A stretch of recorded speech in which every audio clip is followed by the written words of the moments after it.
Do join me this Tuesday in the series Words of Wisdom on the Sofa with Esther with two phenomenal guests, two artists who share about some of their life's challenges and how music supported them to get through. This show is for you. If you are struggling with anything in your life, be inspired, be encouraged.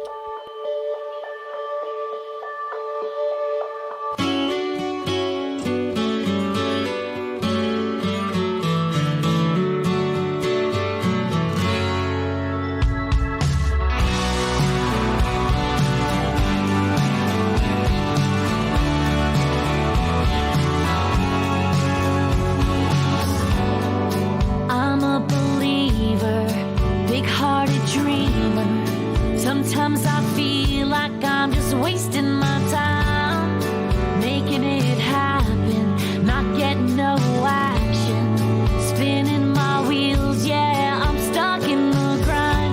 Life through the filter looks so easy, but real life is hard as hell. I've had a taste enough to tease me. I never find myself where it's raining glitter gold, sunshine and rainbows. Yeah, there's a halo on everybody's head. Yeah, I'm working hard to win. I get ahead and then I stumble in the rain instead. Well, ladies and gentlemen, welcome to another On the Sofa with Esther, Words of Wisdom, my Tuesday show. I started this particular segment at the beginning of the year because so many people were like, oh, we're stressed. There's so much going on in the world. There's so much going on in our lives. And I thought, gosh, I've got people that are going through the similar thing, but we've got tools, we've got advice, we've got guidance that we can share that would empower, that would influence, that would inspire, that would encourage. And so today I've got two incredible ladies on my show. I just feel really honored. I've got BflyLadyDi from Miami, and then also this Kathleen Fee. Is it Nashville? Is it Nashville, Tennessee? Nashville, New York. Nashville, okay, Nashville, New York. And so today, as always, we are going to be finding out a bit more about what these ladies do, but also they're going to be sharing their words of wisdom. They're going to be sharing some of their vulnerabilities, but also they're going to be sharing some of the, what's got them through, because they have been places in their lives. So welcome. Thank you for having us. Okay, so what I usually like to ask my guests before I get started is, who is Kathleen in a nutshell, in a coconut shell, or a peanut shell? Who's Kathleen? I am a mother, a wife, a daughter, a sister, a friend, a music lover, music maker, fun loving.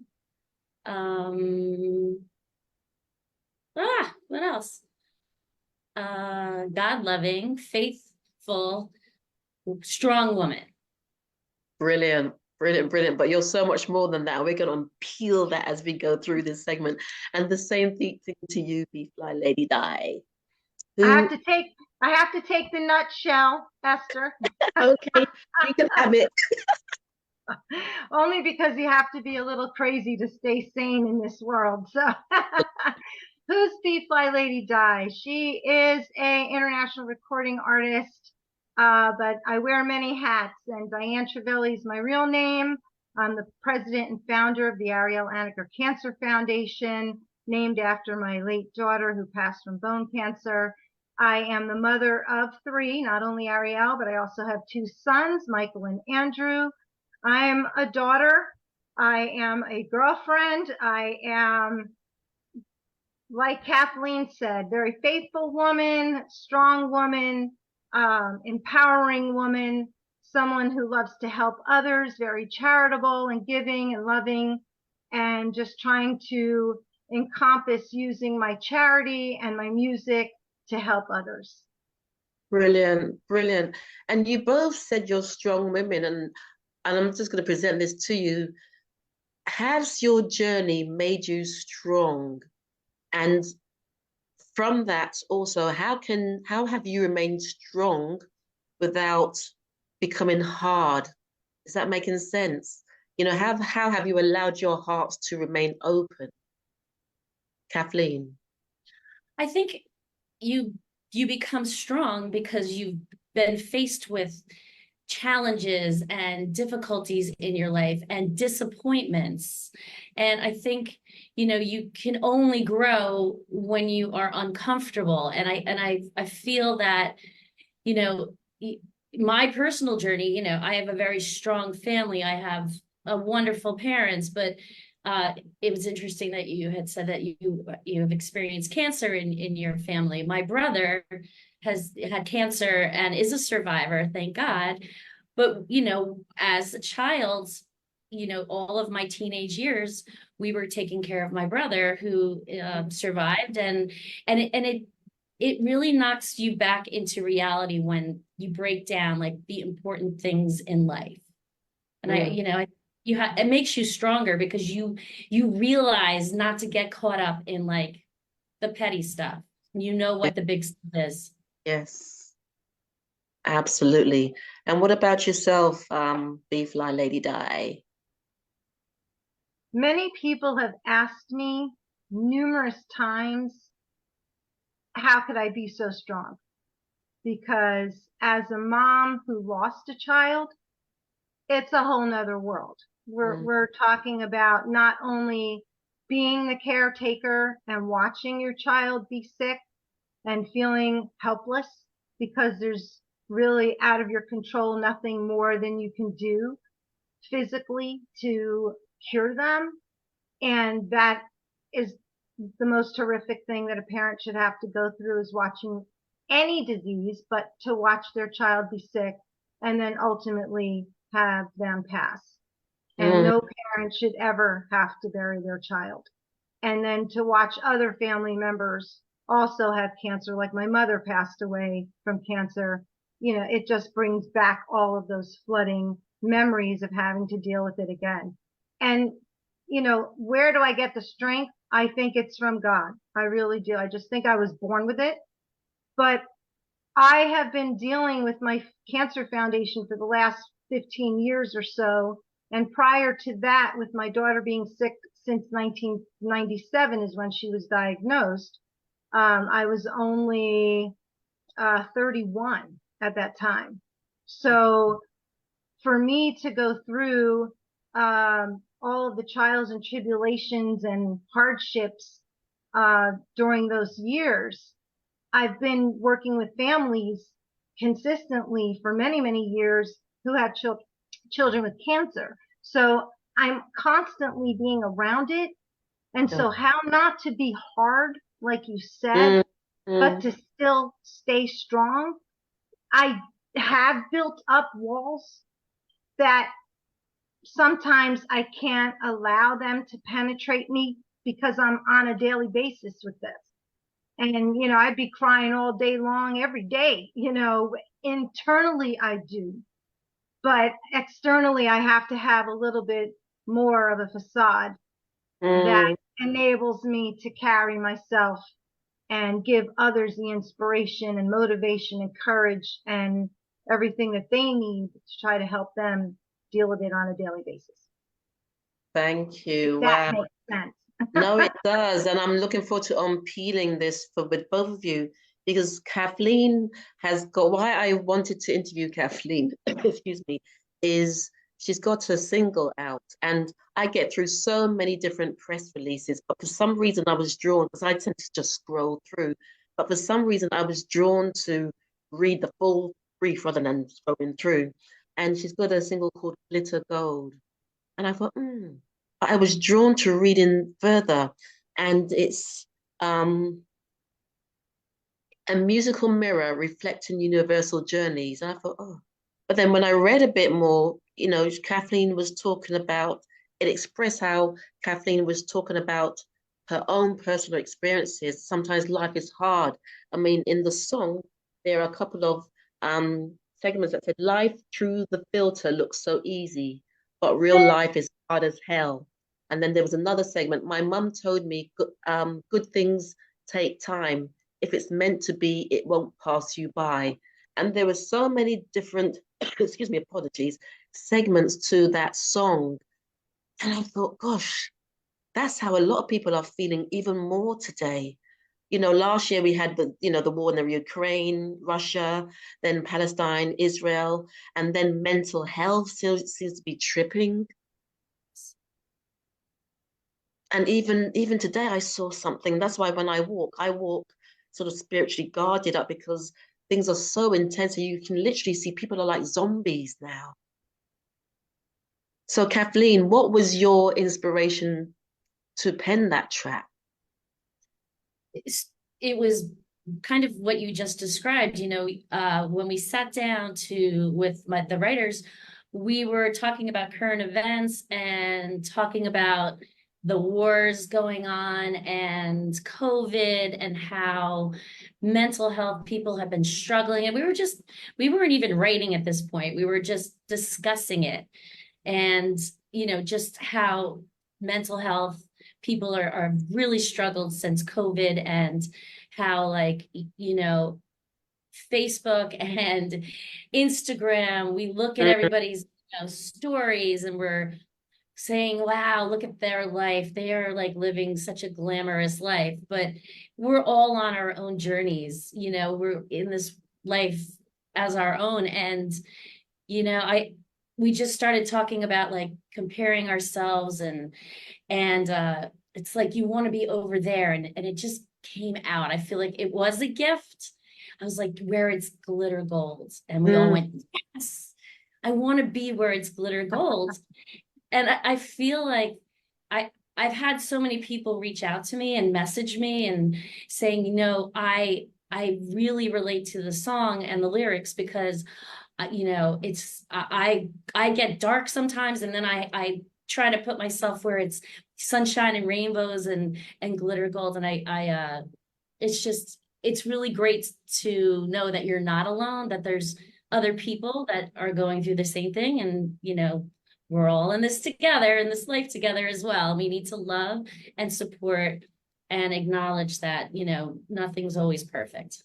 Brilliant. And can you just repeat that verse, the chorus of Glitter Gold? Yeah. So it's Or sing it.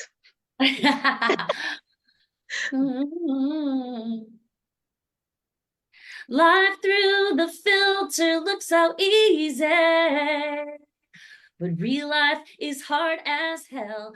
I've had a taste enough to tease me. I never find myself where it's raining glitter gold, sunshine and rainbows. Yeah, there's a halo on everybody's head. Yeah, I'm working hard to win. I get ahead and then I stumble in the rain instead.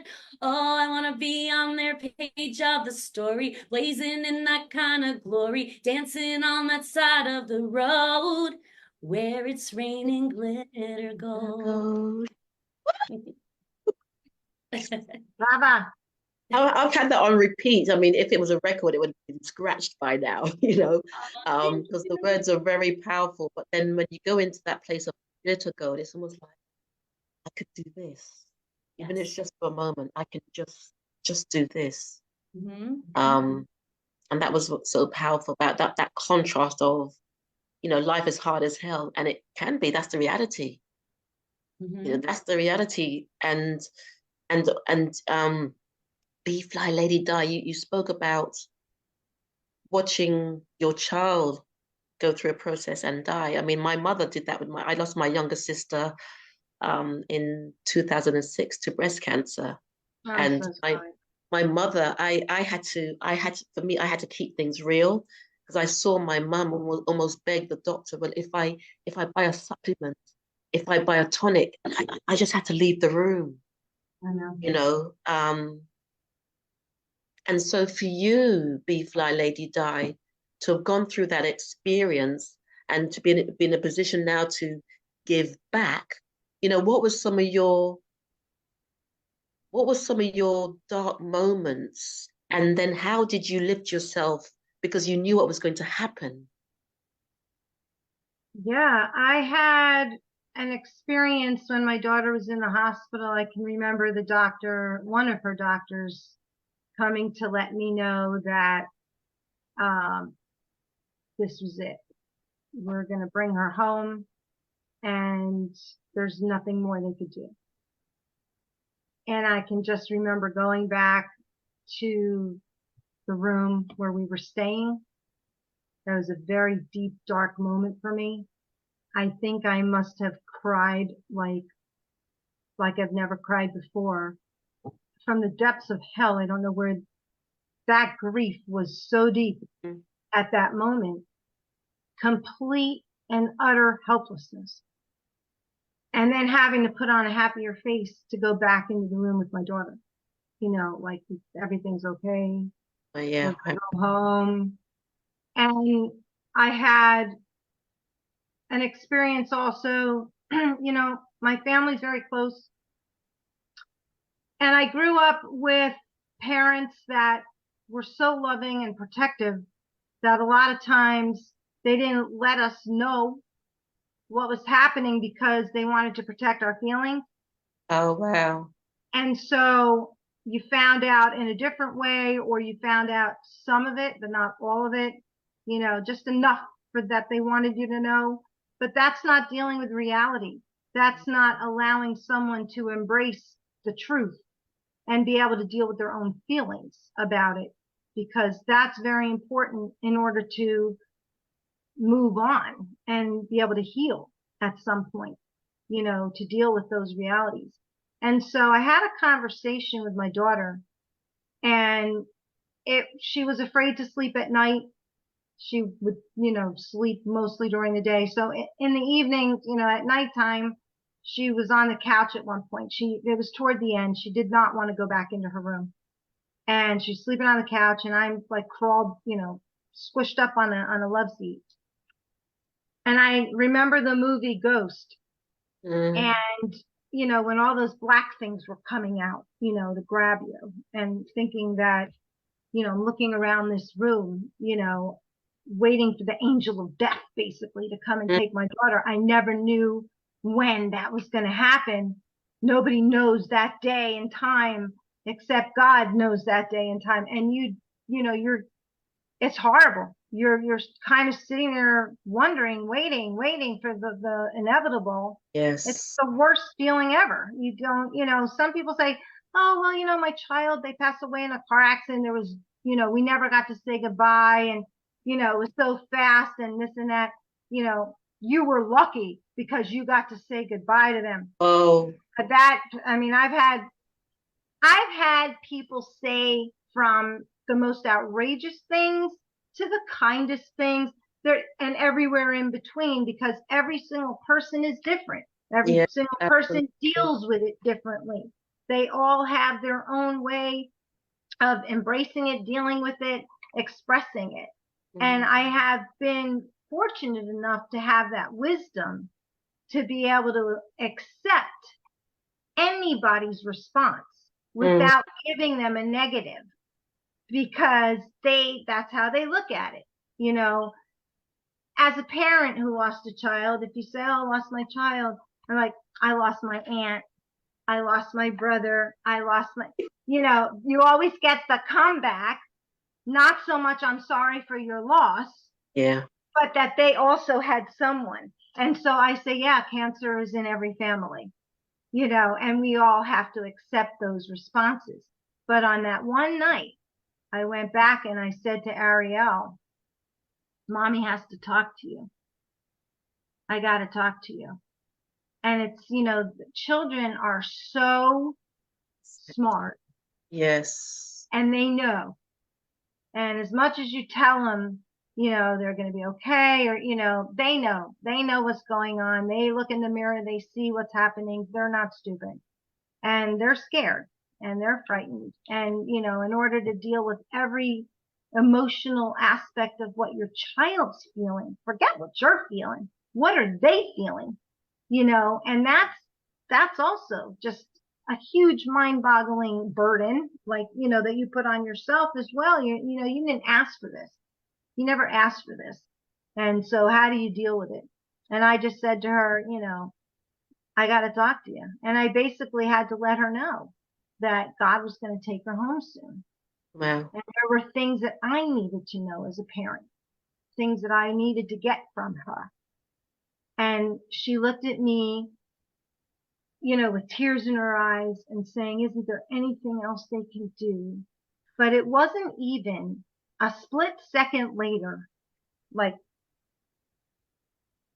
She promise went, me you won't cry for me every day, Mom. She knew. wow. It Yeah. was, I mean, you talk about vulnerability and real personal experiences. I can't get any more personal with you than that. And unfortunately, my parents were angry with me that I had that conversation with her. You And released I yourself. said, You I'm rele- sorry. I'm very sorry. But as a parent, yeah. you didn't do that with us. And I felt that I needed to do that with my own child. So sorry, Mom and Dad, but I had to do what we had to do. And, I'm not sorry. In that sense, you were releasing her in a way, and I feel Mhm. she was ready. Like you said, um, I mean, we've all got experiences. Like I said, I shared that with my sister, and I knew because I used to take it in turns with my mother in the evenings to stay with her. But I knew because God spoke to me and said, you go and stay with her on Tuesday. Because I knew. And so when you have that knowing, you do what you feel is right. And Exactly. you've both spoken about, your experiences of your vulnerabilities, and then how you've turned that around to music, to giving back to all those wonderful things. And Kathleen, when you perform this live, have you performed this live? Because I mean, Little Gold has literally just come out, Yes. be released. Mhm. I haven't performed it live yet. I've just shot the video, which will be coming out in March. And I will release a few tracks along the way until the summer, and then hopefully my goal is September to have a big release party in New York and Nashville and perform this in Wow. season. Yeah. Yeah.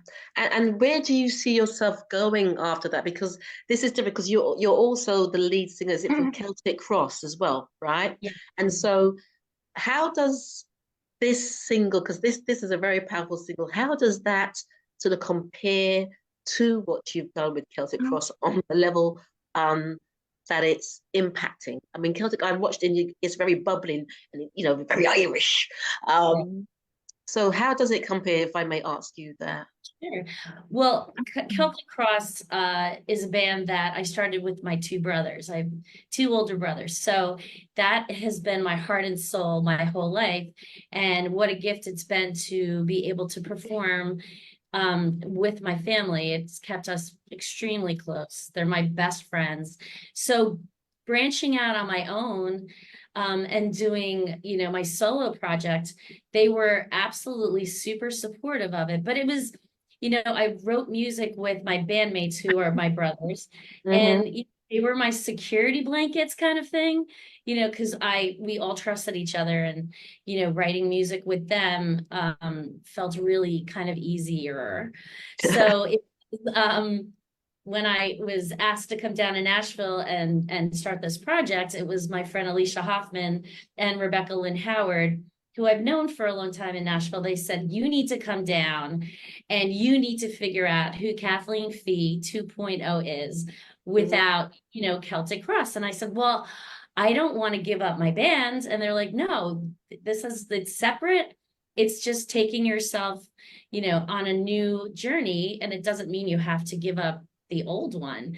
So coming down to Nashville and getting out of my comfort zone and meeting new writers and sitting in a room and then creating this, I'm super proud of it because I did it. I got uncomfortable, put myself out there, and it could have been so much easier to just been like, no, I'm good, I'm just gonna continue with Celtic Cross. So I think getting uncomfortable and visualizing success, and Yes. this is going to this is going to be great. Visualizing success and like really being a believer in manifesting, you know, what you want to happen, Do you know, this. is, yeah, it's that. And like, don't Wow. be afraid to get out of your comfort zone and don't be afraid to fail. I mean, there were songs that we wrote that like, you know, they're good, but maybe they're on the next, you know, album, but they just didn't make it. And I also think, you know, being authentic, like I've been in an Irish band my whole life. And when I went down to Nashville, like you can't take that out of me because it is who I am. Like, so, you know, just be authentic and be who you are. And I really hope that um I hope that the music and my voice will shine through with that authenticity. Brilliant. I love that is that is my key word, authenticity, as BflyLadyDi knows as well. You know, that is the platform. Because if I sense anything other than respectfully, I just got to keep it where it's at. Because when you come from that place of authenticity, it's there's something, it's a different energy around that. It's a different energy. And even if you are on your knees at that moment and everything is flopping around you, but you remain authentic, you can start to grow like the phoenix rising from the ashes into something that's much bigger than you can even anticipate. And then you also spoke about, um, you also talked about, you know, stepping outside of your comfort zone. And even today, I'm like, okay, I'm ready to just vibrationally tune into something even more expansive outside of myself. So that's going to encourage me. You see, I feel like I got my Batman cape on today. You know, I'm a superhero, you know. Yes. And so, Be Fly Lady Die. I mean, you spoke about your experience with your daughter, and then you've set up the foundation in her name, and you do some incredible work. But you are also singer-songwriter in your own right as well. Um, and was part of that, you know, was part of that part of your healing journey, or were you a singer-songwriter before that happened, or did this happen after? You know, what's the flow with that? Well, first of all, I've been singing, having vocal talent since I was a little girl. I guess my parents recognized that I was singing at about 10 years old. I was singing Have You Never Been Mellow in the bathroom on the top of my lungs by Olivia Newton-John.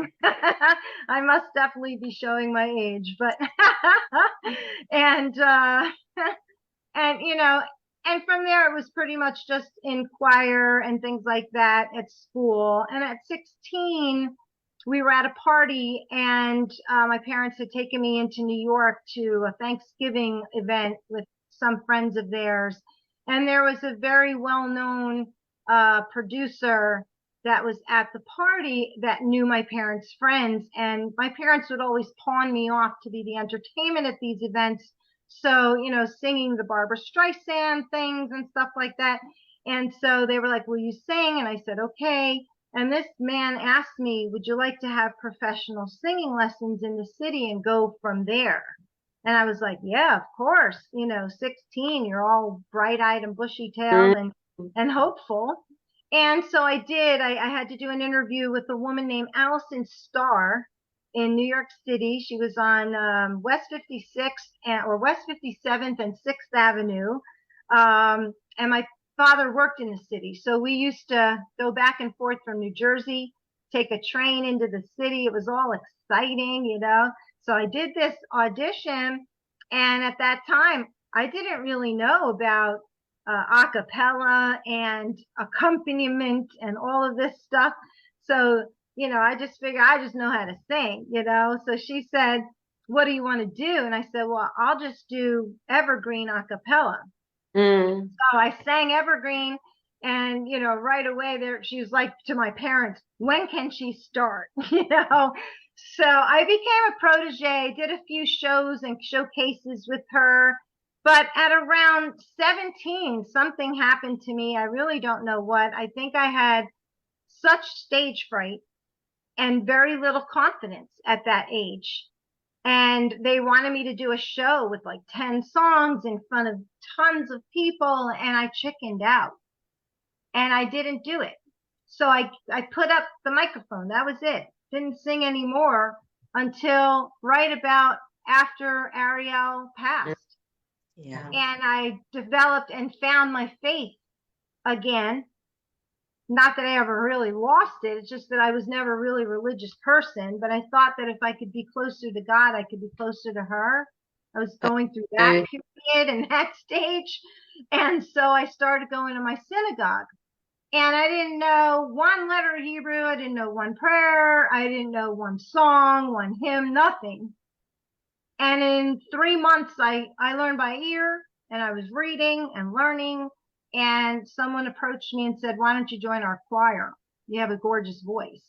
And I said, "Well, thank you very much." And so I did. I joined the choir, and within a year, I was leading services. I was the head of the music department, and I stayed there and did that for over 10 years. It was an incredible musical journey that helped me develop a lot of my skills for the foundation in order to be able to organize things and be able to run a business this way and with a nonprofit organization, and also be able to hone a lot of my singing skills. So at the same time of that journey, not to correct you, I am not a songwriter. Okay. My songwriting all comes from the love of my life, Vince Broomfield. I give him Oh, yes. all the credit and glory for all of the writing and Sorry, production. Vince. Matter of fact, he's in that All right. room right back there right now, Vince, come on playing my out. next song. I told him put the earphones on so nobody can hear it. But so Wow. that basically is, the love of my life writing for me, and that's part of the journey of never giving up your dream.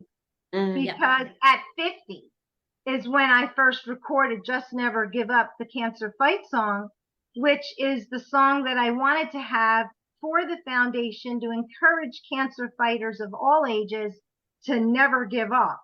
Wow. And, to keep on fighting. And so that was my first song, and we made a video for it, and that was the beginning of the journey. From there, though, my love of R&B and jazz music is the root of what I love to sing. And so for all of his amazing writing ability, he's been able to bring BflyLadyDi to the world, and for which I'm forever grateful. Fantastic, fantastic. Two incredible women, ladies and gents. I told you I've got two incredible women on the show with me today. I'm going to check Facebook soon to see if there are any comments. But what I'd like to ask you now, for what you've both been through and what you're doing with that, what are some of the other places that you go to when you feel that, or some of the other places that you go to along this journey? So music is an integral part of that healing, that sort of that yummy place that you go to. But what else? Where else do you turn to? And what's quite key for both of you? You've got strong family relationships, and that is so key. A lot of people don't have that. So what are some of the other places that you both go to, Kathleen? I mean, I think I'm a very big believer in the power of your mind and manifesting, good things to happen for yourself. So, if I'm going to do a performance, I will literally visualize it going the best it can go, and just keeping my thoughts super positive and really not letting myself think anything other than this is going to be an amazing performance, whether it's a live performance or even like recording. I sang the national anthem at the Pittsburgh Steelers game in December, and the sun was shining, and I just felt this burn on my cheek, and I knew I believe in like the power of the Lord and power of like friends that were with me like that day. And I was like, oh, I know who that is. That's my friend Catherine Foley. Like that's her like little kiss, like saying, you got this. Excellent. Like, so I really believe that like, you keep your positive thoughts and energies, and not compare yourself to other people, and just believing in yourself and believing that you're enough. Like it may not be for everybody, but you need to just be okay with that. Whatever I am, it's enough. Wow. And it's so interesting because I've been following someone, just doing a bit of tweaking, and that's the sort of conversation that we've been having, knowing you're worthy, knowing that you're enough.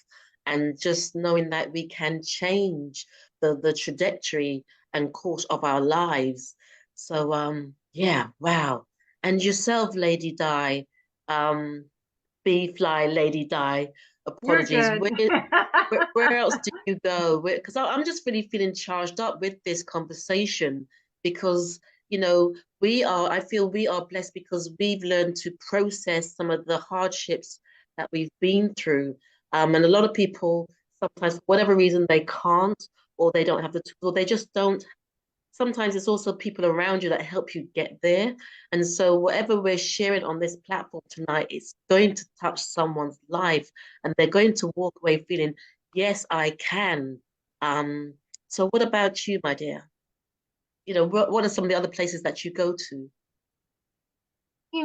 I do agree with Kathleen a lot in having that inner strength and the inner confidence, because that was something that I had to learn to achieve, because from those earlier years of not having that confidence to sing in front of other people, it actually hit me one day when I was doing a solo and singing, a song at the temple for one of the fundraisers we were doing. I don't know what came over me. It was like an instant, some blanket came off me. And that was it. I had all the confidence in the world. I didn't care anymore about what anybody thought, what anybody said. I was doing it for me because I loved it and I was enjoying it. For people that are going through a lot of problems and, need to be able to try to find inner strength, a lot of people have problems doing that. Not everybody has that strength to do that. Mm-hmm. And to have a support system in place is very, very important, whether it be your family, a very dear friend, a clergy, someone that, you can trust, a schoolmate, your lover, your partner, whoever that person may be that you feel the most comfortable with, reach out and be honest and let them give you advice. Be open enough to hear it and embrace it, because a lot of people don't want to hear it. I don't want to hear it, that they have an attitude. I don't want to hear it, but you really need to reach out. Also, don't be afraid to reach out and tell people that you need help, or that you need a shoulder to cry on, or you need to be able to release whatever that is that's holding you back from moving on. So it's not just always about me or you, but it's about others. Brilliant. And time is going so fast. I mean, gosh, It does. I've literally got It's about maybe almost March. it is, quarter way through the year. Spring is around the corner. And so for both of you ladies, um, what else can you share with the audience, whether about musically, where you're going, what you're up to, what we can expect from you over the next year when you come to London? I'll start over the course of the next couple of weeks and months. I am going to apologize to my Facebook friends and family. I will be posting a lot of exciting things that are coming up for me, including my video and then my next release, which is going to be, it's called The Morning After the Night Before. And that's going to be on May, I think, 6th. That'll be coming out, and then a video, and then some more songs after that. So I'm taking it all in. I'm not rushing it. I'm enjoying the gift that I've been given, and which is this beautiful music, and that I can share it and hopefully touch somebody. And I hope if there's somebody listening out there that feels like they are not enough, that they know that they're not alone, that we all go through those things where we doubt our self-worth and we think that we are, alone and no one else is feeling like that. So I want this song in particular to really reach the people that feel like they are, sad and alone, and that this makes them feel like, no, everybody goes through all of that. Mm. So that's it. And you clearly show that coming through that you can have that energy like you're carrying. You can have that peace and that understanding of self and that understanding of self-preservation, self-worth, and yeah, I am enough. That's a really powerful station. And you know those two words, I am, you are actually cementing what you are after that. So whatever you say after those two words, I am, you become powerful. Thank you. Thank you. Fantastic words, Kathleen. Thank you. That was great. And it's nice to meet you on here. I look forward to a new friendship with you afterwards. Yeah, Great. That'll be great. I love to interact and always find new friends. That's wonderful. And I thank Esther right off the bat. I want to thank you again for having me on here. I love you and your show and what you stand for and your platform. It's a beautiful thing that you're doing. And shout out to Randy, of course, who put us together. Connected us. My dear friend. BflyLadyDi's got some exciting things happening this year. I have some new music that Vince is writing for me and we'll be recording in the next couple of months. Also, I'm debating on whether I want to do another video because it's a lot of work, but it's always a fun project to do. So I'll be thinking about doing that on one of the 2 songs that he's working on right now. But as far as the foundation goes, I just want to put it out there. The Arielle Anacker Cancer Foundation is ArielleAnackerCF.org. That is our website, ArielleAnackerCF.org. What we do on our platform, our foundation raises money for needy families that have children with cancer, and we help pay their bills.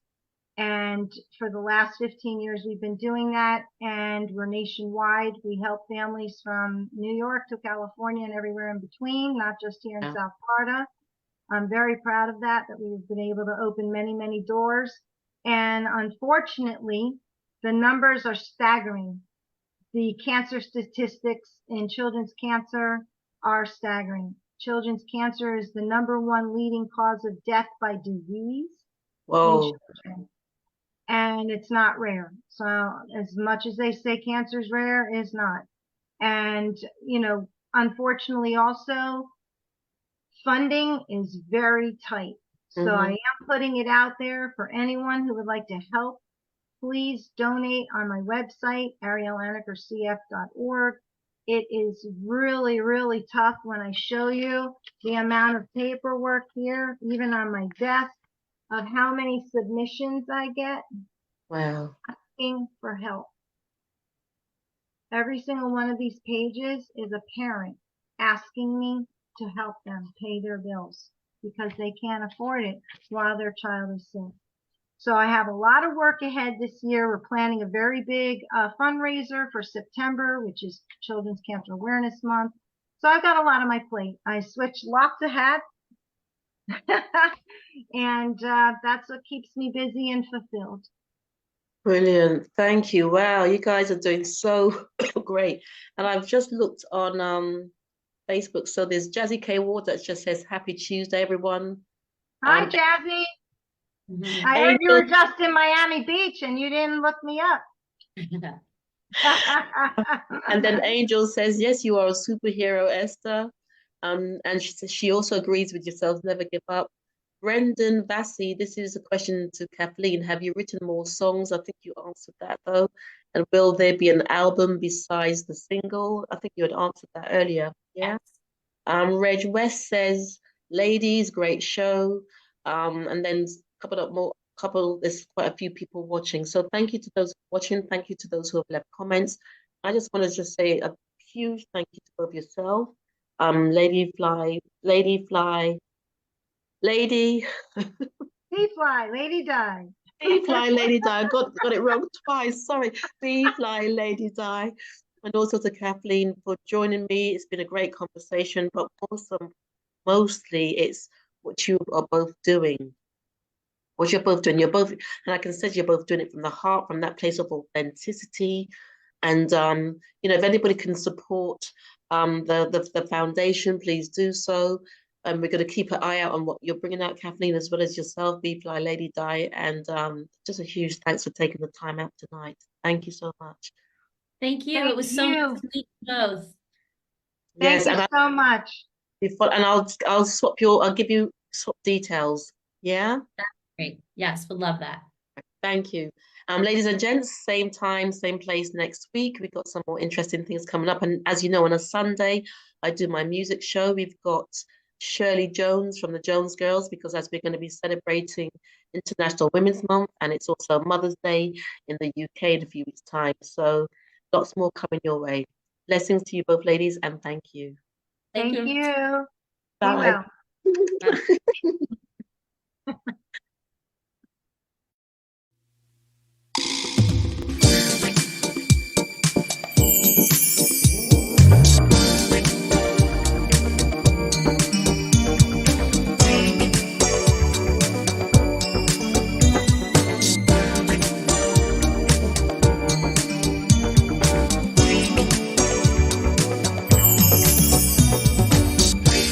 It seems like forever. 24 hours have gone by since we were together. Oh, you are one hell of a fly guy. I can't wait for you to kiss me again. You made my little heart go beep beep. So I wanna know when we're gonna make some new plans. The waiting's killing me, anticipating, seeing you again, anticipating a night that will never end.